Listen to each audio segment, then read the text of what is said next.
Good afternoon, and thank you for keeping it TV47 on this day of November as we get you informed on the latest at this hour. It is exactly 4 p.m. East African time here in Nairobi. My name is Sheilar. Chelangat get you informed at the moment. The government has officially started the extradition process for a British soldier accused of murdering Agnes Wanjiru in Nanyuki over a decade ago. This follows years of public outcry and pressure from rights groups and victims' families. The Director of Public Prosecutions, or DPP, has confirmed the extradition request was sent to the Attorney General's office, which forwards such requests to the UK.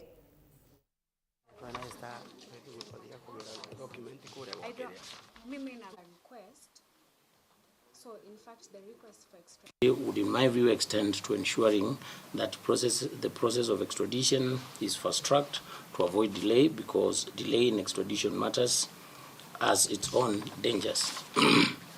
In recognition of that fact and the role of the DPP, this court agrees with counsel for the victims that in order to monitor progress in this matter, this case cannot wait until January 2026. Too long, the state has dragged its feet to bring justice to the family of the late Agnes Wanjiru. So the judge has concurred with us and said that this matter should be mentioned every month, starting with the month of November 24th. As the family, we are calling for the change in the internal systems of the army, because they are the biggest challenge here. It's not only about Agnes, but even about other victims. Here today, we are coming here to call for Agnes' long-denied rights.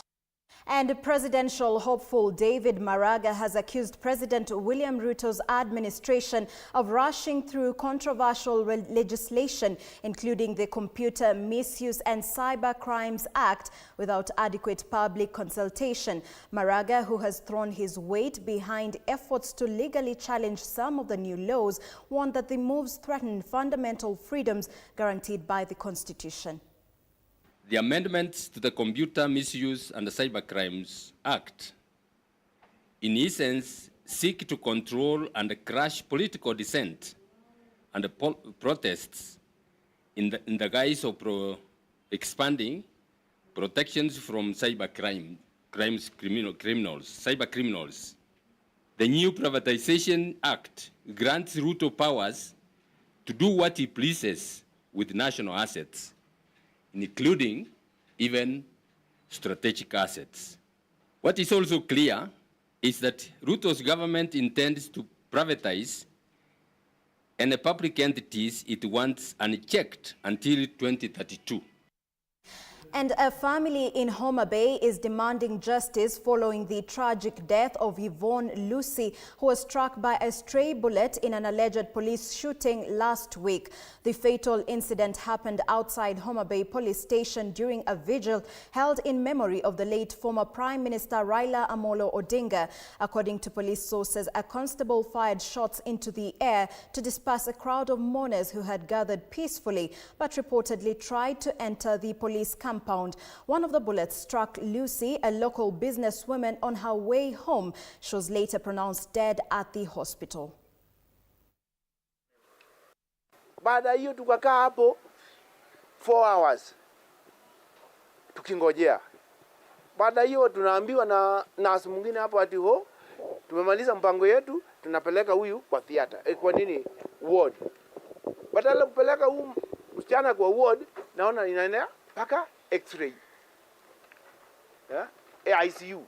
Kufika ICU, 45 minutes, the lady passed out. Na huyu jamaa ambaye amefanya hiki kitendo anapigia marafiki wangu ati nimsamee. Sasa namsamea kwa nini? Na sijui alijua alipiga my daughter ama alijua alipiga nani. Saa hizi tuko hapa 5 minutes ago, anapigia my son ati tusiende court Homa Bay, tuende court Kindu Bay. Kwani kitu litendeka Kindu Bay ama litendeka Homa Bay? So I wonder where this police officer gets the phone and is in custody to continue calling me and also calling friends of my dad so that they can talk to us. So I just really asked the government, if really this man did this and is in custody, why is he being allowed so much freedom? We as a family, we only just want justice. We want justice to be served. And away from that, Nairobi County government, in collaboration with hygiene stakeholders, has led a hygiene sensitization campaign among school children as part of this year's Global Hand Washing Day celebrations. The event, held at Rising Star Shining Academy, focused on educating learners on proper hand washing practices under the theme Be a Hand Washing Hero.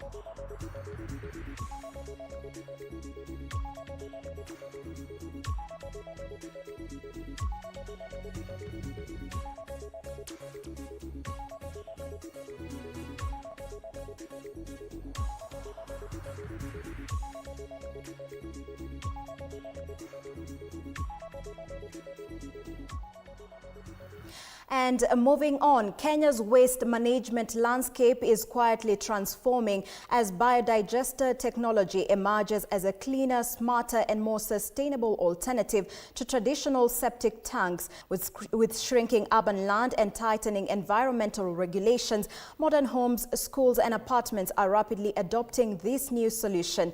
High-density areas like Nairobi's Rai and Kiambu's rapidly growing estates, biodigesters require only a fraction of the space needed by septic tanks, making them ideal for homes, apartments, schools and commercial properties facing land limitations. A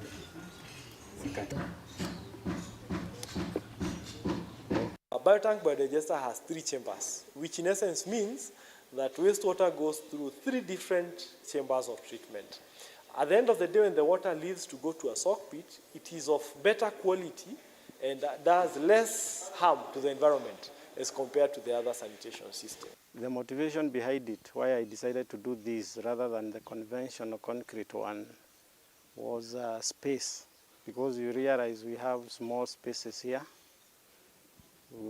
The plots are quite small, so we needed to maximize the space. So I was looking at a biodigester system that would take the smallest space possible. And to strengthen client relations, especially among MSMEs and corporates, Octagon Africa has appointed Davis Ongiro as the new CEO for its Kenyan's operation. Ongiro, formerly General Manager for Marketing and Product Development, will lead the company's strategic growth efforts in Kenya, focusing on expanding retirement solutions and driving innovation in pension and insurance products to better serve a diverse client base. He brings extensive experience in pensions and insurance to his new role.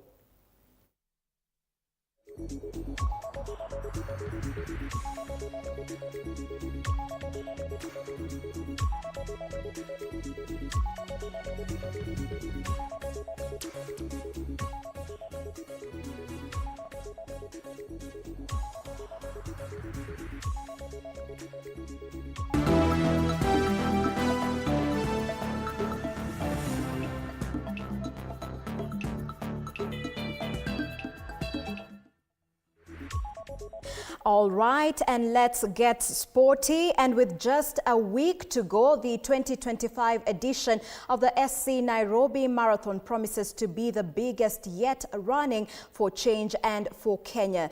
Over 700 runners lit up the streets of Mombasa during the SC Marathon satellite run at Mama Ngina waterfront. Elisha Kipsoi and Elizabeth Oyengo took top honors in the 21 kilometers men's and women's races. The event, part of the build-up to the 22nd edition of the SC Nairobi Marathon on October 26th, gave coastal residents a chance to join Kenya's biggest road race from home. These satellite runs promotes fitness and inclusion across Kenya, with this year's marathon expected to attract over 30,000 runners from 92 countries. Matamanio yangu ni kuwa siku moja nitawakilisha nchi yetu ya Kenya kimataifa, kitaifa na kimataifa katika mbio za riadha. Target was to run below, I'm still running 140, but I'm hoping to run 130 my PR.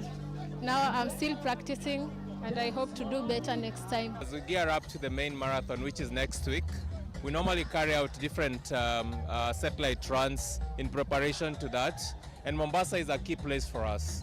So it's really to come back and say thank you to the people of Mombasa. Along the way, we've also realized that this marathon really inspires healthy lifestyles.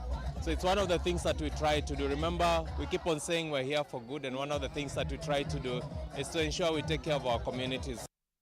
And match day 3 of the UEFA Champions League is set as Spanish giants Barcelona host Greek power.